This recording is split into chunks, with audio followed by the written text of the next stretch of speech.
The idea came about around the height of the pandemic back in 2020. And I felt like for so many of us, it was such an introspective time. And I remember in those moments alone during lockdown, I was just realizing I had no idea who I was actually. And actually began to realize uh, how much of my parents' advice I'd been following, which was since they told me when I was younger, just to get the good grades, don't stick out, don't ruffle any feathers, just assimilate. And that's what I did. But it also meant that I had rejected my heritage, my mother tongue, all just so that I could fit in. And that was a very, very painful realization during that time because I essentially just didn't know who I was. Um, and this was happening at a time when there was a rise of Asian hate in both the US and the UK. And it was a very painful time, and it was compounded by um, a government who had incredibly toxic rhetoric towards immigrants. And At the time, our National Health Service was being propped up by a lot of Filipino nurses and doctors, and they were dying. They were dying on the front lines more than anybody else for some reason. Um, and that made me truly angry. It was a very, very dangerous kind of anger that was brewing inside me. Um, and I knew uh, if I didn't find a way to deal with that anger properly, it would become very dangerous. Um, so I dealt with it in the only way I knew how, and that was to put it in the form of writing. And that eventually turned into Raging Grace. With Joy, it's based a lot on my mother's experiences as a cleaner when she first came to the UK. She was actually a qualified teacher, but the only job that she could get was to be a cleaner or a nanny. And while I was sort of forming the idea, I spoke to my mom a lot about how she would receive or be on the receiving end of these very micro and macro aggressions. The way she was spoken to was it was polite, but it was still rude, but she never knew how to articulate her discomfort. Um, but as she was telling me this, I knew exactly what she was going through because I had gone through some of those experiences as well. But also, there were times when my mother would actually take me to her cleaning jobs. So I got to see the insides of these people's houses. And strangely enough, when you see your mother as like the most powerful person in the world, there's something profound happens to you when you see somebody else speak to your mother like they're nothing. So, joy and grace are essentially based on the experiences of both my mum and myself. But yeah, great grace is very reflective of how I feel. It's reflective of the experience that I had with my mum and my dad growing up, which was you need to be quiet, you need to be hidden, like just be good. But Grace is somebody who wants to be loud, she wants to be seen, she doesn't want to be put in a box, and she wants to be able to live like in a normal life. And I guess that is a reflection of so many of our generation who grew up with parents who taught them to inadvertently be small. Um, and those lessons, they only came from a place of love and survival. They didn't want They weren't doing that to purposely cage their kids in. It was to keep them safe. But unfortunately, as time went on, those lessons became outdated. And I want this film to be, or at least to give permission to people to feel angry, to feel rage, to feel that frustration, but only so that we can transcend the anger, you know, like, and move into a place of joy and celebration of our culture, who we are.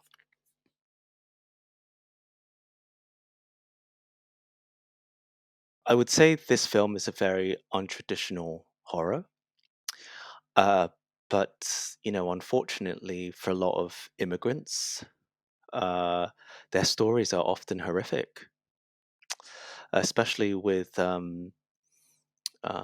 just from experience, people from Southeast Asia, and from the Philippines, from Vietnam.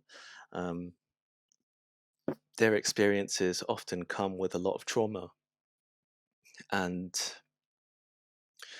the story that I wanted to tell just very naturally fit within the realms of horror, thriller, drama, but also comedy too.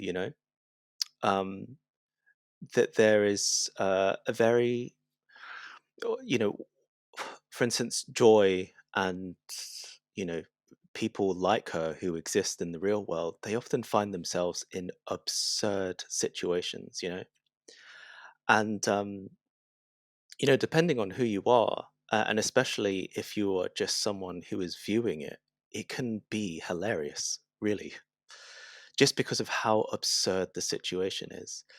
And in the film, I try to give the audience permission to laugh, um, and you can find humor in this, which is why I felt like the film is very naturally a blended genre.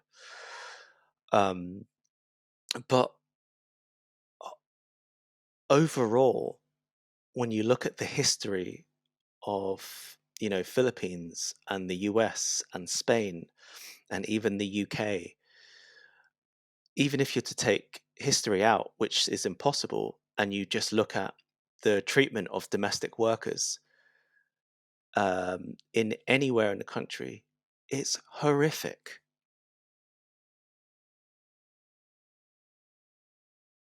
The house symbolizes a lot. That the house symbolizes UK, England. It symbolizes colonialism. It symbolizes old and new white power. It symbolizes as you said, the claustrophobia, um, and the the ancient imperialism, uh, that still very much exists in this world.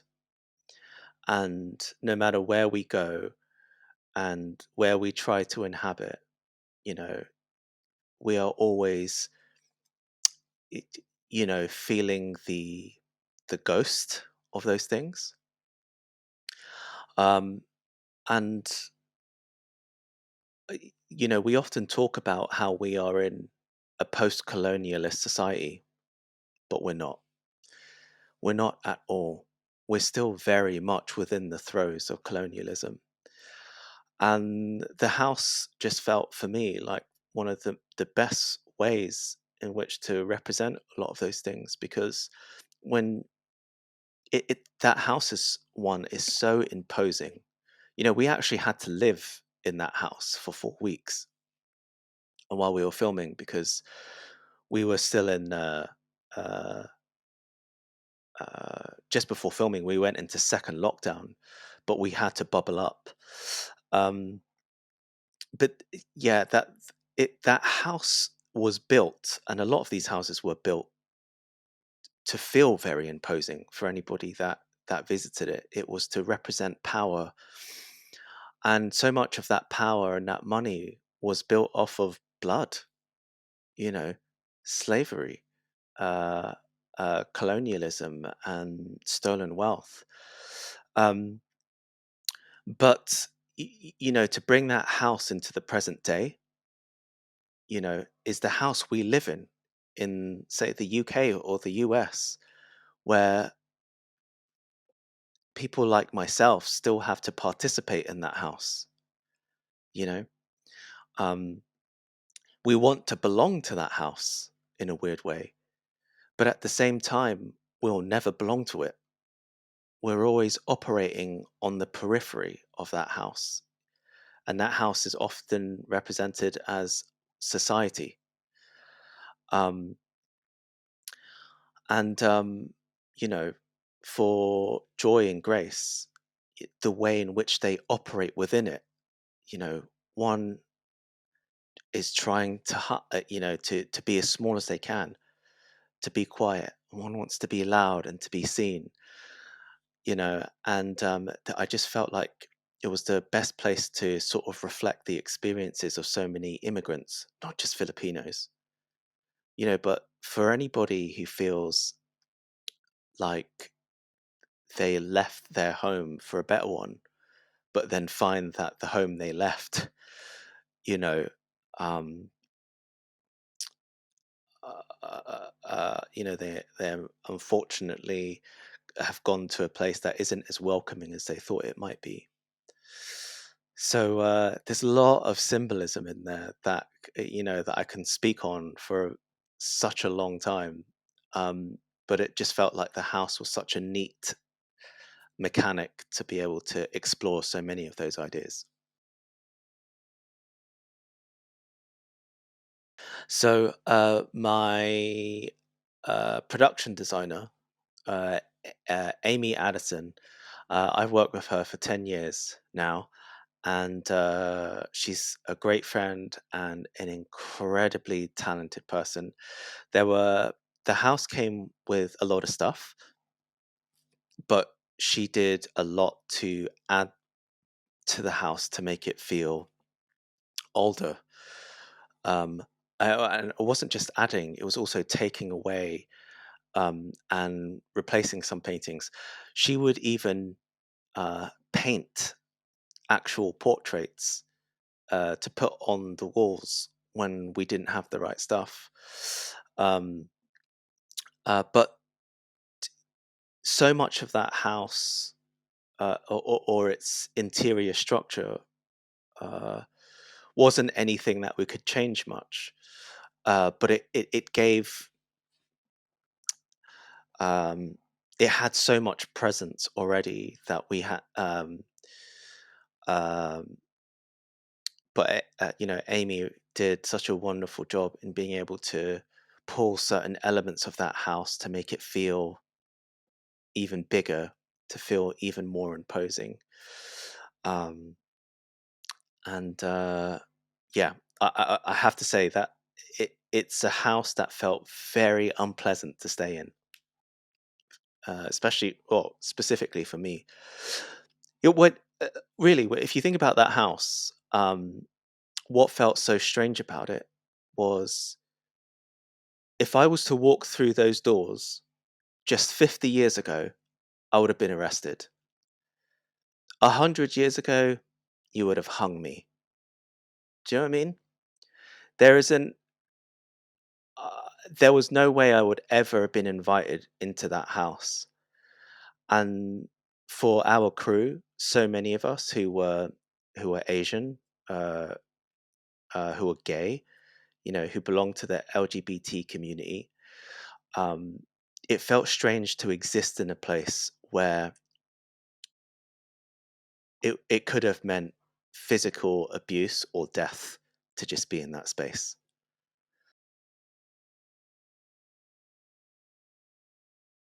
My sound designer and um,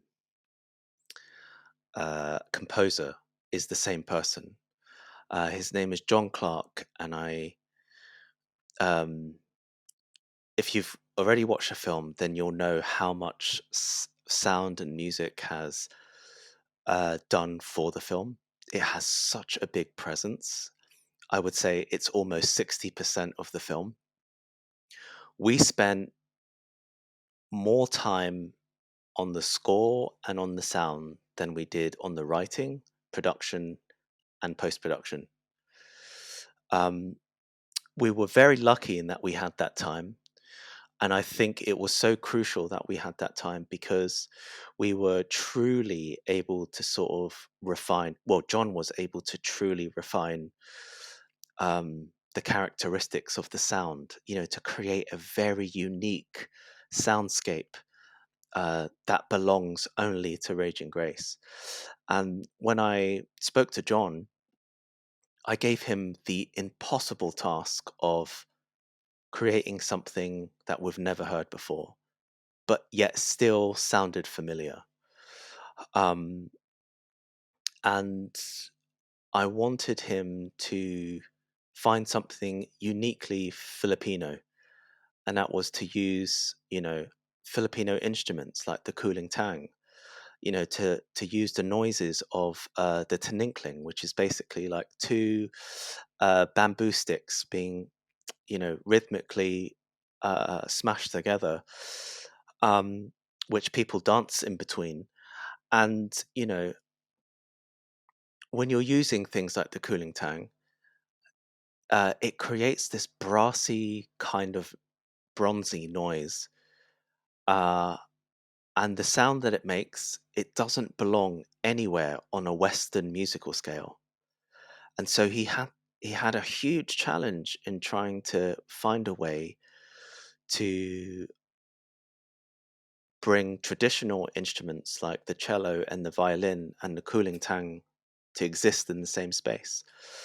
And what I loved about that was that that in itself was reflective of Joy and Grace's existence within this space. It felt like the tininkling, which was two bamboo sticks smashing together, was representative of the conflict between those two, but also served as the heartbeat for the entire film. This whole film was about rhythm and pacing. And, a lot of that was born from the scripting stage.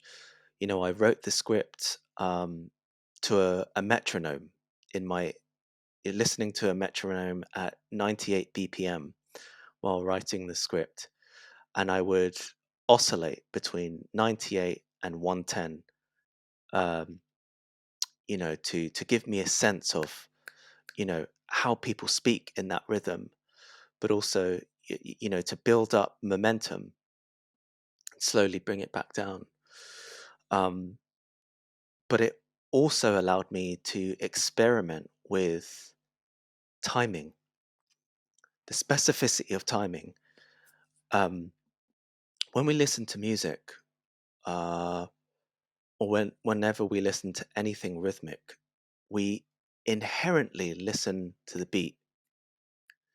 And I wanted that within the script. And when we are used to listening to the beat, anything offbeat sounds very disconcerting. It feels uncomfortable. When you get your audience used to a particular rhythm, you can really begin to mess with your audience. And so that makes the scares even scarier sometimes. It makes them feel a little bit shocking. So in the first 15 minutes, I get you used to a certain rhythm. And when you expect the next beat, I put the scare off beat. And so on a technical level, there's a really internal discomfort that happens. And we do that throughout the whole film. Um, and John and my editor, Christopher Chow, uh, did such a wonderful job in helping me to bring that kind of uh, uh, that technical execution into the film. John made sure to record every creak in the house, every ticking clock, in the background. he would walk up the stairs and down the stairs and record it. And he really helped build the atmosphere of that house. And, he always wanted to make the house its own character, as it often is for so many films. Um, but another thing, interestingly, was this film is about rage. It's about anger, but a very specific type of anger. The anger you give yourself permission to feel. Um, and so we recorded a lot of our own shouts and screams. Not horrified screams, but shouts of real frustration, real anger, and we recorded it in that house. Some in the house, some in the studio. And what he did was during the height of a certain scene, whether it was horror or a thriller moment, at the top end or like the crescendo of that scene, he layered our shouts together. Um, and when you listen to it, you will hear a rising note that ends with a powerful release of our rage and frustration. So, you know, it's it's working, on so many levels. Um, and it's truly a coming of rage for all of us. For a film that only expresses fear, trauma, anger, like that doesn't do anything for us as a community. And so I knew that the film had to end on a good note, had to end on a hopeful note. It didn't have to be a tidy ending. It didn't have to be like, yay, everything is fine, because that's not true. But where I did want it to end is a celebration, a release, a release after a cathartic spectacle. And I talked about how our voices were recorded as a shout and a release to scream, a release to rage. I wanted the film to end where our voices were heard in unison, where our voices sang with joy, where our voices, were lifting spirits, not just on screen, but in the audience. And I wanted people to leave the cinema feeling like they had been shaken but hugged. The next film, which I'm literally about 10, 15 pages away from finishing, is called Domestic. And it's an unlikely heist film. And it's about a young Filipino couple set in 90s London. And while running a cafe, on the weekends, they plan covert rescue missions to help domestic workers escape their abusive employers. And it's actually based on a true story of my parents who used to do this back in the 90s. And I only found this out while I was researching Raging Grace. I found out that, when we were younger, we had a spare room in our old house, and it was always occupied by an auntie. And that auntie was always a different lady, and that lady was someone that either my mum or dad had rescued from Regent's Park.